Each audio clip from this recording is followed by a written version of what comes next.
Life had always been simple for me, anchored in the routines of a peaceful countryside existence.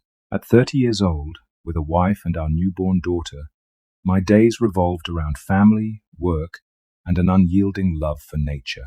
Living in the rural depths of upstate New York, where the nearest neighbor was a solid 25-minute walk away, I was surrounded by a breathtaking expanse of woods and cornfields.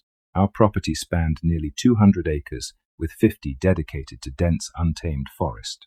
For as long as I could remember, this land was my sanctuary. I had spent countless hours exploring its every shadow, learning the patterns of wildlife, and listening to the songs of birds carried by the wind. The outdoors was not just a place for me, it was a deeply rooted part of who I was. That day started like any other. I kissed my wife goodbye early in the morning, just as dawn was breaking, and headed off to work.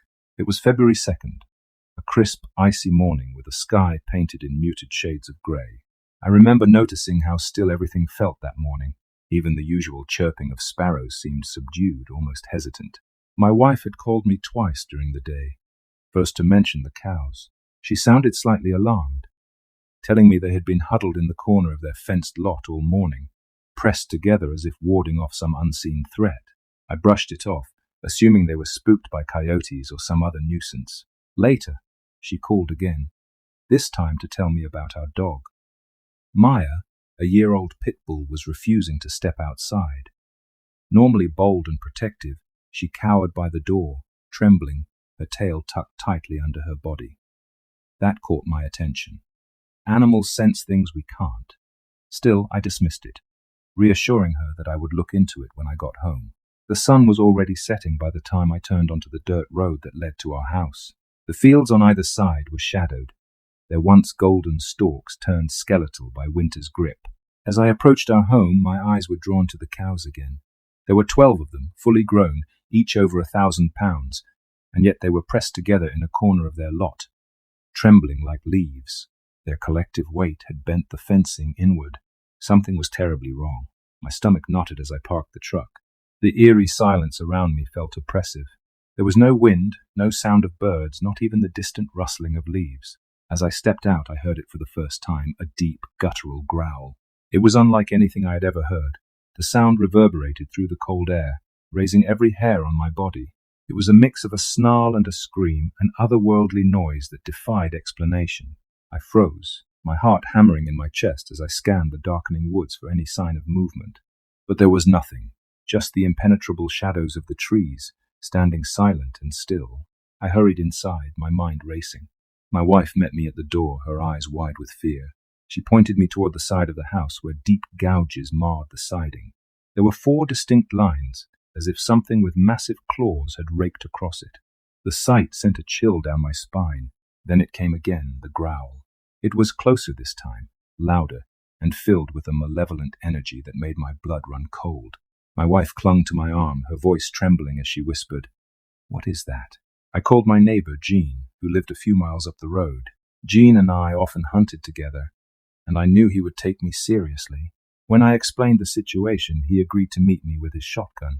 Armed with my own 12-gauge and a high-powered spotlight, we climbed into the buggy and headed into the woods. The night had fully descended by then, wrapping the forest in an impenetrable darkness. The only light came from the buggy's headlamps, casting long, eerie shadows that danced with every bump in the road. The first sign of trouble came when we spotted the deer. They burst from the trees in waves, their white tails flashing as they fled. It wasn't just a few deer, there were dozens, sprinting in panicked groups that barely registered our presence. Jean and I exchanged uneasy glances. Deer didn't behave like this unless something had sent them into a frenzy. Then we heard it. A heavy, rhythmic breathing coming from somewhere in the trees. I killed the engine, and the silence that followed was deafening. My pulse thundered in my ears as I swung the spotlight into the woods. For a moment there was nothing, just the gnarled trunks of trees and the skeletal branches above. And then I saw it. At first it was just a silhouette partially obscured by a massive oak, but as the spotlight caught it fully, my breath hitched in my throat. It was enormous, at least 8 feet tall, with a massive muscular frame covered in short, dark fur. Its head was unmistakably canine, with pointed ears and a long, narrow snout. But it wasn't a dog. Its body was too human, its movements too deliberate. Its eyes glowed with an unnatural amber light, reflecting the beam of my spotlight like two burning coals. Jean whispered a string of curses under his breath, and I heard the click of his shotgun. Before I could react, he fired. The first shot hit the creature square in the chest. I saw the spray of blood, the way its massive body recoiled. But it didn't fall. Instead, it let out a scream, a blood-curdling, bone-chilling sound that echoed through the woods and seemed to rattle the very air around us. The creature's scream was like nothing I had ever heard, a sound so piercing and guttural it reverberated in my chest. It felt primal, like a warning ripped straight from the depths of some ancient predator's instinct. Jean fired again, pumping the shotgun quickly, his hands trembling. The second shot hit the creature's shoulder, jerking its massive form back against the tree. But it still didn't fall. Instead, it dropped to all fours, snarling and glaring at us with those glowing amber eyes. "Go! Drive!" Jean yelled, his voice cracking with panic. My hand fumbled for the buggy's ignition, the keys trembling in my grip. Finally, the engine roared to life, and I slammed my foot on the gas. The vehicle lurched forward, tires spinning on the uneven dirt road, and we barreled deeper into the woods. The buggy's headlights carved narrow beams through the trees, illuminating the endless trunks and underbrush as we sped along the narrow trail. I dared to glance in the side mirror, my heart dropping when I saw the creature bounding after us. Its movements were unnervingly fast, a blur of dark fur and rippling muscle. It was running on two legs, its strides impossibly long, covering ground faster than I thought possible. "Is it still behind us?" Jean asked, his voice barely audible over the growl of the engine. I didn't answer. I couldn't. My eyes were fixed on the road ahead, my hands gripping the wheel so tightly my knuckles turned white. The buggy bounced and swerved as I pushed it to its limits, trying to put as much distance as possible between us and that thing. Suddenly, the path split ahead. To the left, the road curved back toward the main trail. To the right, it plunged deeper into the forest, an overgrown and less traveled route that was barely visible in the dim light. I made a split-second decision and veered right, hoping the rough terrain would slow the creature down. It didn't. The buggy's tires skidded and bounced over the uneven ground, throwing us violently against our seats. Jean clung to his shotgun, his knuckles just as white as mine. I risked another glance in the mirror, and my stomach clenched when I saw the creature was even closer now, its hulking form illuminated in the red glow of the tail lights. It wasn't just running, it was leaping, covering 15 or 20 feet in a single bound, closing the gap between us with terrifying ease. Before I could react, there was a loud thud and the buggy lurched to the side. The creature had slammed into us, its massive hand clawing at the rear of the vehicle.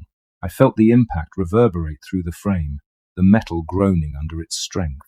Jean screamed and fired his shotgun again, the muzzle flash briefly illuminating the creature's snarling face. This time the shot hit its leg and it stumbled, falling to the ground in a heap. I hit the gas even harder, the engine whining in protest as we surged forward. The buggy skidded around a corner, narrowly avoiding a tree, and I fought to keep it on the trail. My heart was pounding so hard it felt like it might burst. But for the first time I dared to hope that we might actually escape. That hope was short-lived. A moment later, I heard the sound of crashing branches to my left. The creature wasn't behind us anymore, it was beside us, smashing through the underbrush like a freight train. I turned my head just in time to see it leap out of the shadows, its massive form landing mere feet from the buggy. Its eyes locked on mine, and for a split second time seemed to freeze. I will never forget the look in those eyes. There was intelligence there, a cold, calculating awareness that sent a shiver down my spine. This wasn't just an animal. This was something far worse. Before I could react, the creature lunged at the buggy, its claws raking across the metal frame with a deafening screech. Jean fired again, but the creature moved too quickly, dodging the shot with unnatural agility. It leapt onto the hood, its massive claws digging into the metal as it stared through the windshield at me. I could see its teeth now jagged and impossibly sharp, glinting in the dim light. "Shoot it! Shoot it!" I screamed, my voice hoarse with terror. Jean fumbled with the shotgun, trying to reload, but the creature was too fast. It slammed its hand down on the windshield, cracking the glass. I ducked instinctively, my hand still gripping the wheel, and swerved wildly, trying to throw it off. The buggy veered off the trail, crashing through bushes and small trees before skidding to a stop in a clearing. The creature was thrown from the hood, tumbling to the ground in a heap. For a moment, everything was still. I could hear nothing but the pounding of my heart and the rasping of my own breath. Then it rose. Slowly, impossibly, the creature stood, its hulking frame towering over us in the dim light. Blood dripped from a wound in its chest where Jean's earlier shot had hit, but it didn't seem to care. It let out another roar, louder and more guttural than before, and I felt the sound reverberate in my very bones. I knew then that there was no escaping this. This wasn't a predator looking for food. This was something far worse. Something that wanted to hunt us, to toy with us, to make us suffer. The creature took a step forward, its massive claws leaving deep gouges in the ground. I couldn't move, couldn't think. My entire body was paralyzed with fear as I stared at this monstrous figure, its amber eyes glowing with an intensity that felt almost supernatural. Jean, finally reloading his shotgun, broke the spell with a sharp cry. "Get behind me!" he shouted, raising the weapon and firing again. The shot hit the creature square in the chest, and for the first time it staggered backward, its massive frame lurching from the impact. But even then, it didn't fall. Instead, it bared its teeth and snarled, a sound so guttural and primal that it made the hair on the back of my neck stand on end.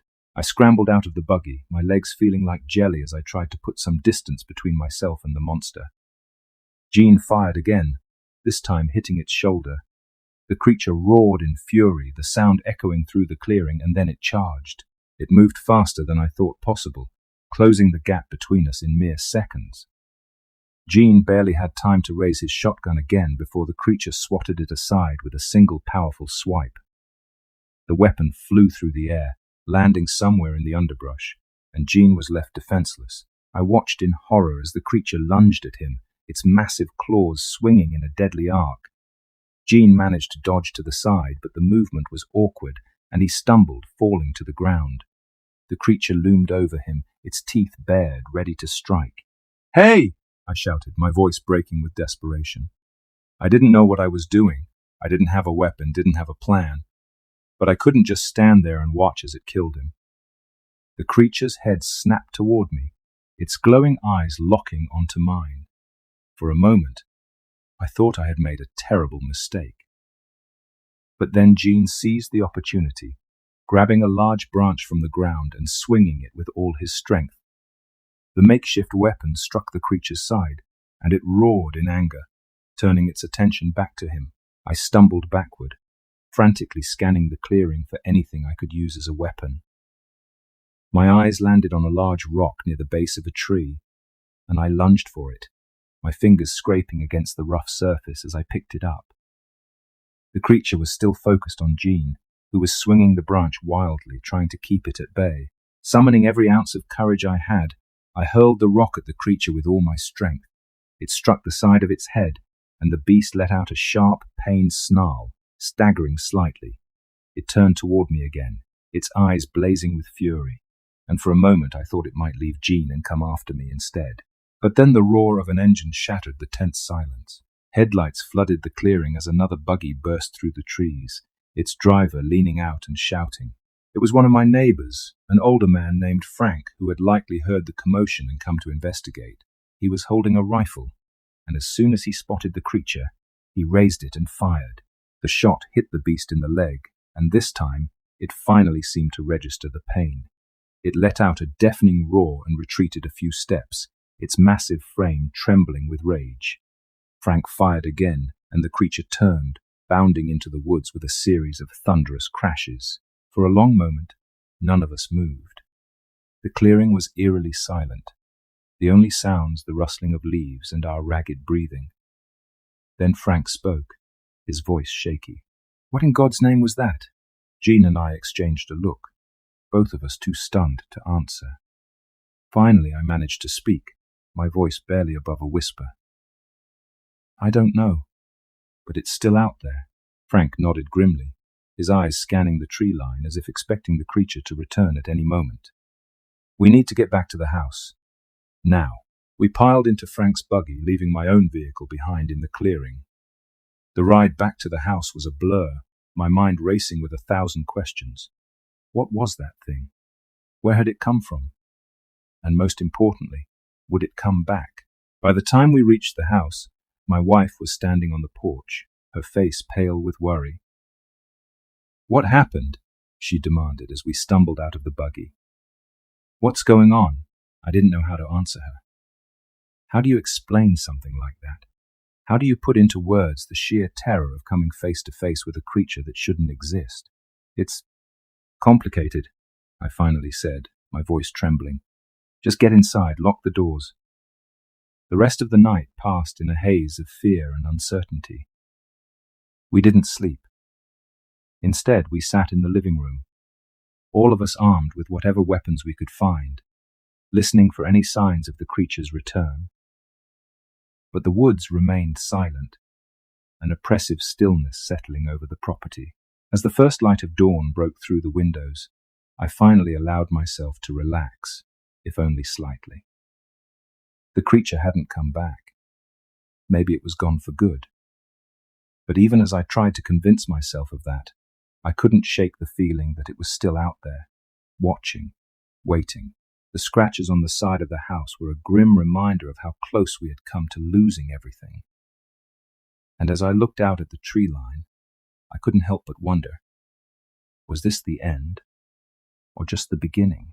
As the first rays of sunlight pierced through the curtains, the relief was fleeting.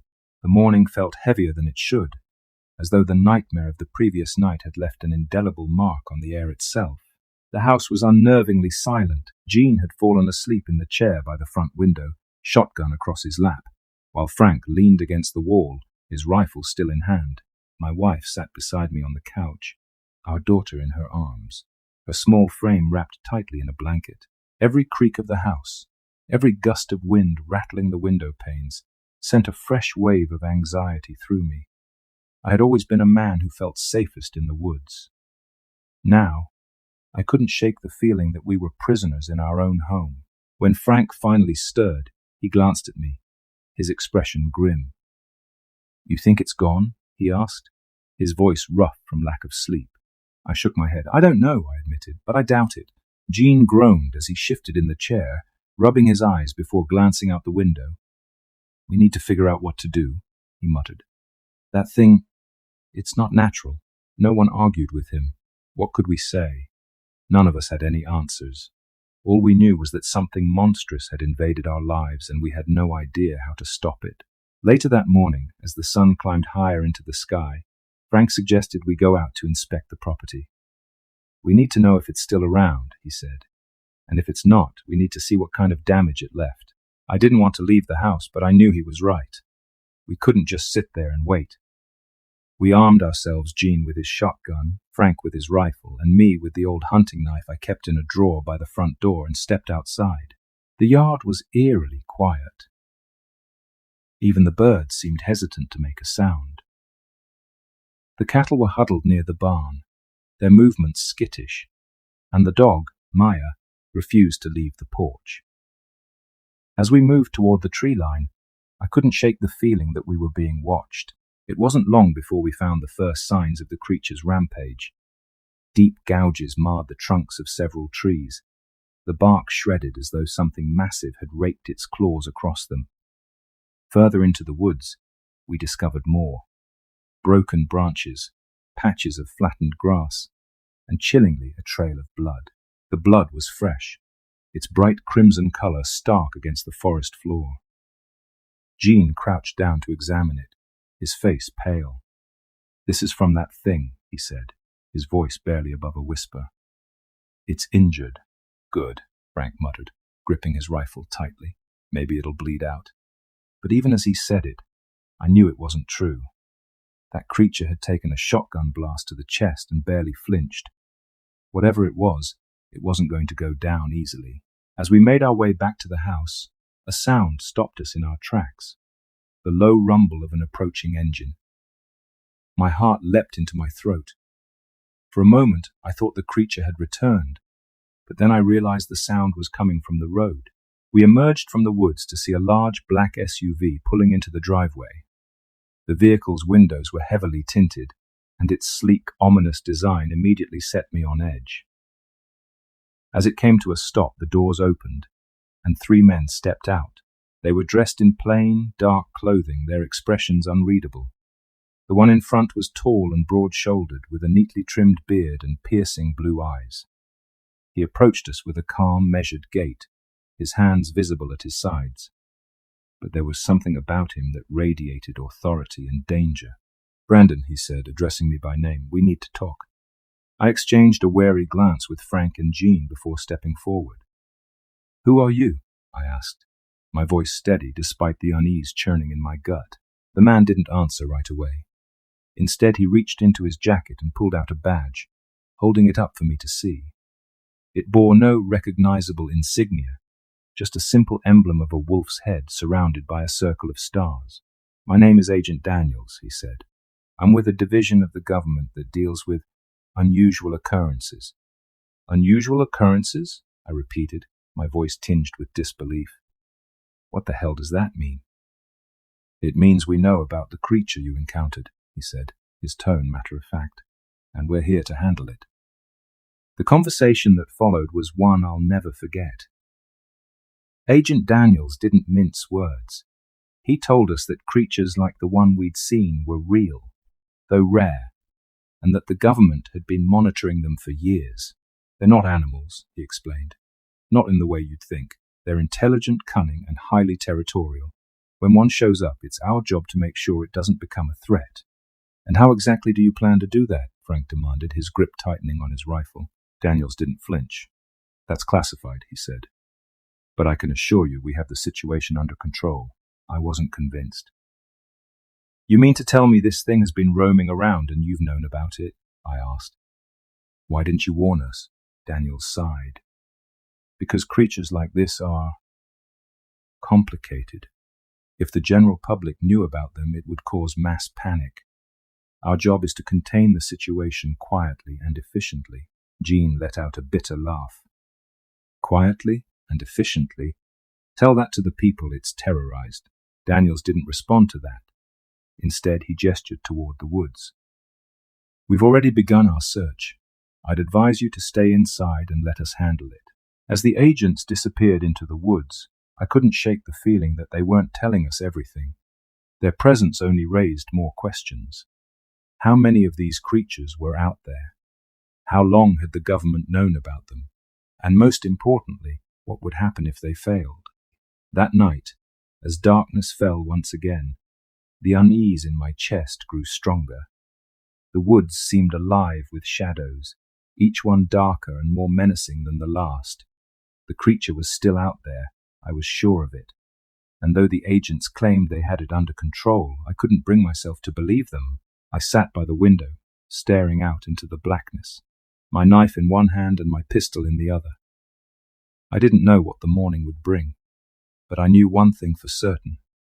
The nightmare was far from over. The hours stretched into the night, each second dragging under the weight of tension that pressed on all of us like a suffocating fog. Inside the house, silence reigned, broken only by the occasional creak of the old wood and the soft murmur of my wife as she tried to comfort our daughter. Jean and Frank took turns patrolling the windows, their weapons at the ready, while I sat at the kitchen table, my mind racing with thoughts I couldn't push aside. What if the agents failed? What if the creature returned? The thought of those glowing eyes and that hulking, monstrous form sent a shiver down my spine. No matter how many times I tried to reassure myself, the memory of its snarling visage refused to fade. And then there was the smirk, that haunting, almost human smile that had chilled me to my core.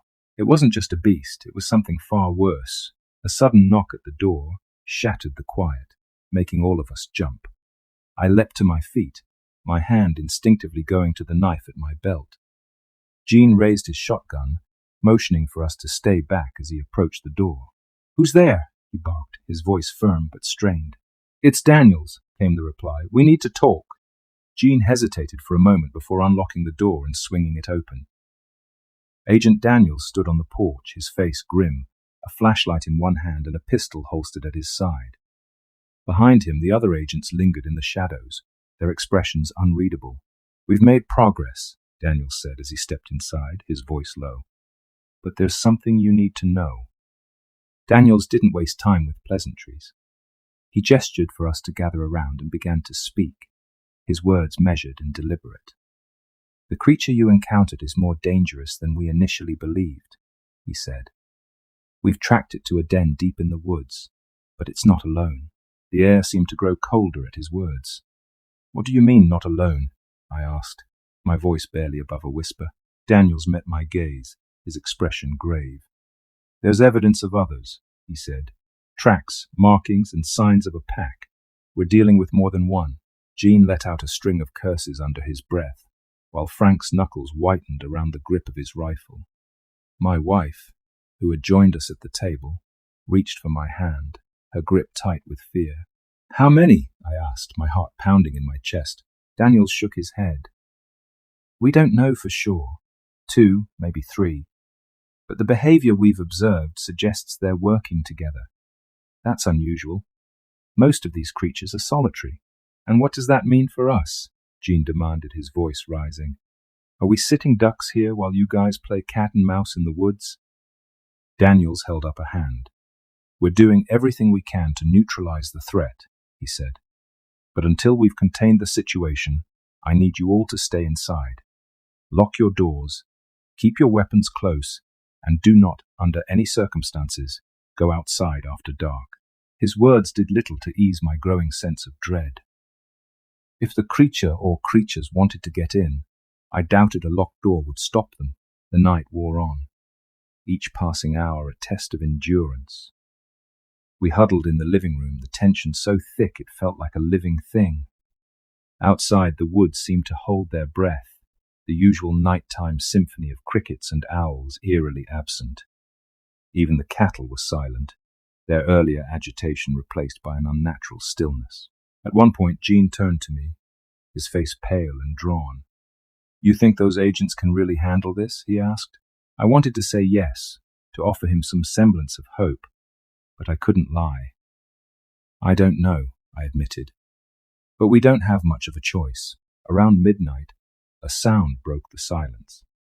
A low, guttural growl that seemed to come from everywhere and nowhere all at once. My heart stopped as I glanced at the others. Jean was already on his feet, his shotgun raised while Frank moved to the window, his movements cautious but swift. "It's close," Frank whispered, his voice trembling. Daniels, who had stayed behind with us, motioned for everyone to stay quiet. He moved to the door, his hand on the hilt of his pistol, and peered outside through the peephole. After a moment, he turned back to us, his expression grim. "Stay here," he said. "I'll handle this." Before any of us could protest, he stepped outside, closing the door quietly behind him. We listened as his footsteps faded, leaving us alone in the suffocating silence. It wasn't long before chaos erupted.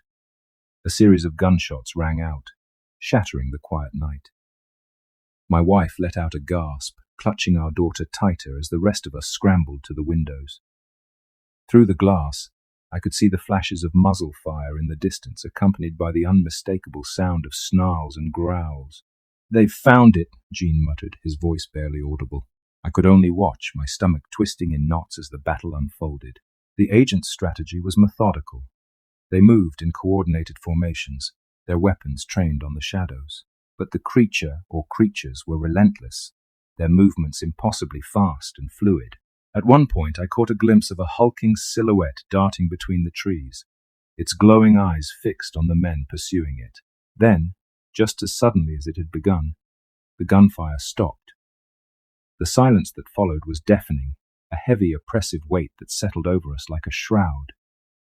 My pulse raced as I strained to see what was happening, but the darkness revealed nothing. "Do you think they got it?" Frank asked, his voice tinged with both hope and fear. Before I could answer, a deafening crash echoed from the direction of the barn. The sound was so sudden and jarring that it made us all jump. My blood ran cold as I realized what it meant. "It's here," I whispered. The next moments were a blur of panic and desperation. We barely had time to react before the creature was upon us. It moved with terrifying speed, its massive form a shadowy blur as it hurtled toward the house. The first blow shattered the porch railing, splintering the wood like it was nothing. The second sent the front door flying off its hinges, the sound of the impact reverberating through the house. Gene fired first, his shotgun blast echoing like thunder. The creature recoiled but didn't fall, its glowing eyes locking onto him with a fury that froze my blood. Frank followed suit, his rifle barking as he sent round after round into the beast. Each shot seemed to stagger it, but it wasn't enough. It kept coming. "Get upstairs!" I shouted to my wife, pushing her toward the staircase. She hesitated for a moment, her eyes wide with fear, before obeying. I turned back to see Gene being thrown across the room, his body slamming into the wall with a sickening thud. Frank was reloading, his hands shaking as he tried to steady his aim. I didn't think. I couldn't. I grabbed the knife from my belt and lunged at the creature, the blade sinking into its side. It let out a deafening roar, its massive hands swiping at me and sending me crashing to the floor. The pain was immediate and all-consuming, but I forced myself to get up, adrenaline overriding everything else. Daniels appeared then, his face bloodied but determined. He held a device in his hand, a small black cylinder that emitted a high-pitched whine.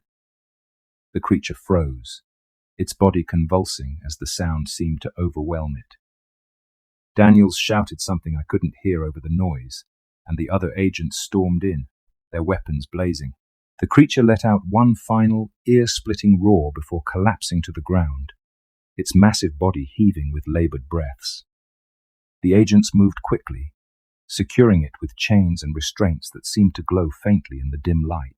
Daniels turned to me, his expression a mix of relief and exhaustion.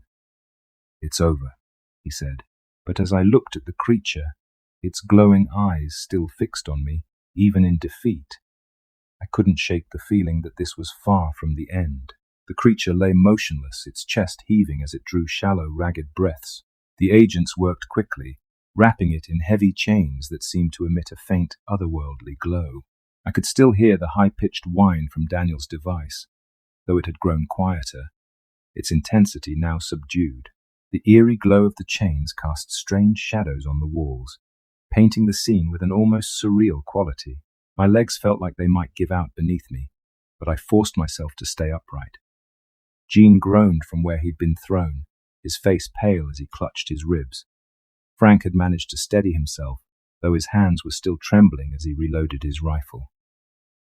My wife and daughter were upstairs, safe for the moment, though I doubted they felt secure. Daniels approached me, his face grim. "We've got it," he said, his voice heavy with exhaustion. "But this isn't the end." "What do you mean?" I asked, my voice hoarse.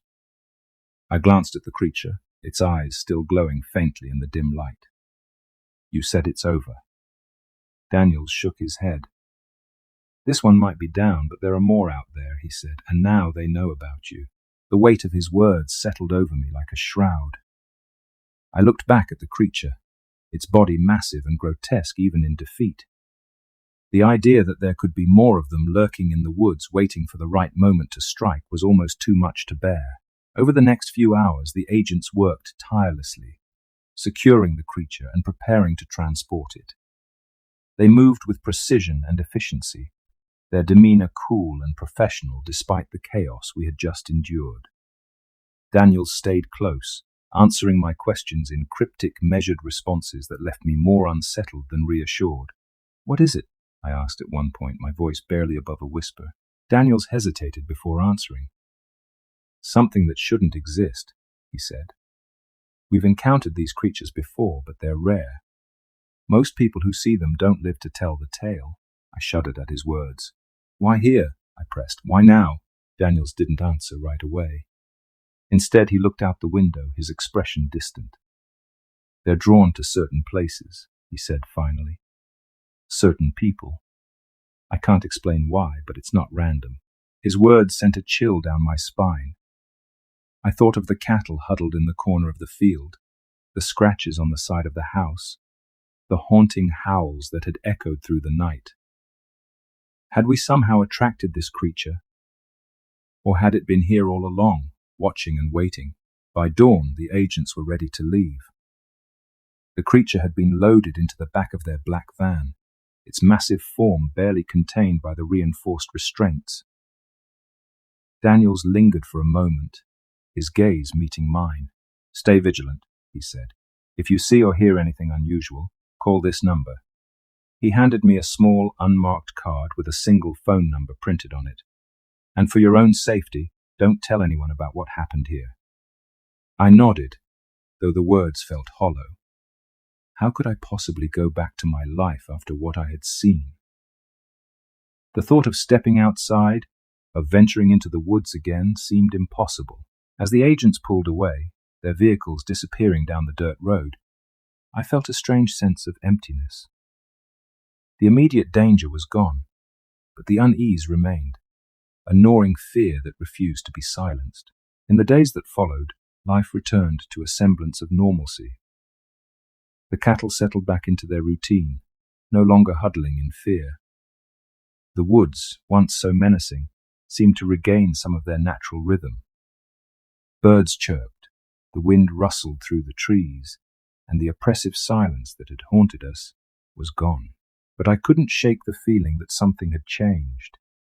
I found myself constantly looking over my shoulder, listening for sounds that didn't belong. Every rustle of leaves, every distant howl sent a jolt of fear through me.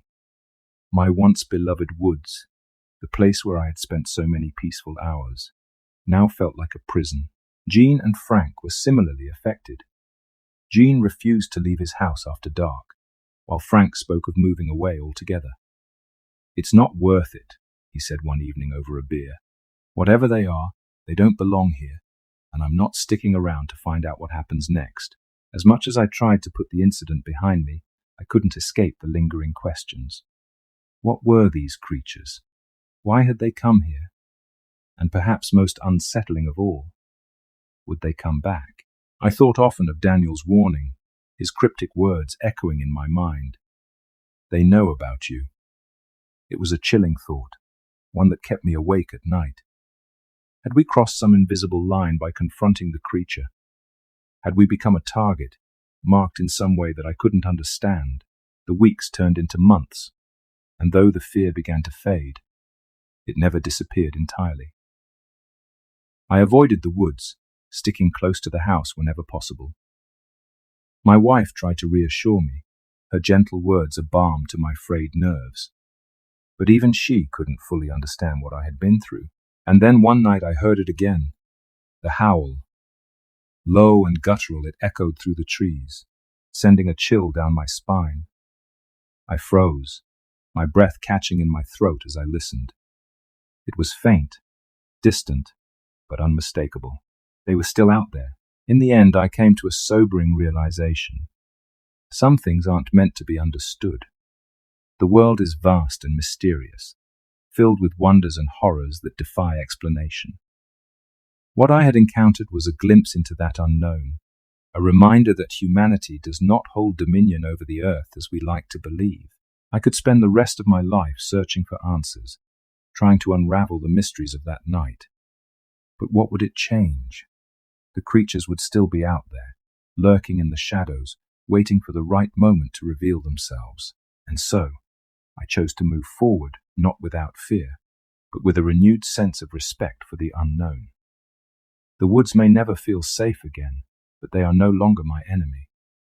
They are a reminder of the fragility of our existence, of the thin veil that separates us from the wild, untamed forces that surround us.